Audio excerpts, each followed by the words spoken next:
पण बऱ्याच वेळा शरीराचं काम शरीराप्रमाणे होऊ देत नाही.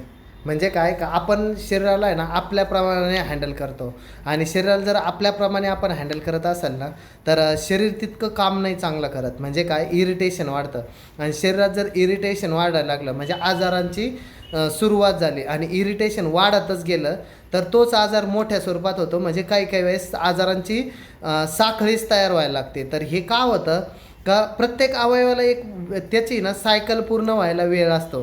तिची सायकल आपण डिस्टर्ब करत असतो आणि तिची जर सायकल डिस्टर्ब केली का बऱ्याच वेळेस आजार तयार व्हायला लागतात आणि परत ती सायकल नॉर्मल झाली का आजार परत बऱ्यापैकी चांगले आणि कवर झालेले असतात. तर आपल्याला आहे ना आपल्या शरीराची सायकल डिस्टर्ब नाही करायची. प्रत्येक सायकल म्हणजे ती कोणतीही असो, हृदयाची, फुफ्फुसाची, त्याच्यानंतर स्टमकची, इंटेस्टाईनची, लिव्हरची, पँक्रियाची, या सगळ्यांच्या सायकल जे अवयव आहे बॉडीमध्ये, मेंदूची तेवढे सगळे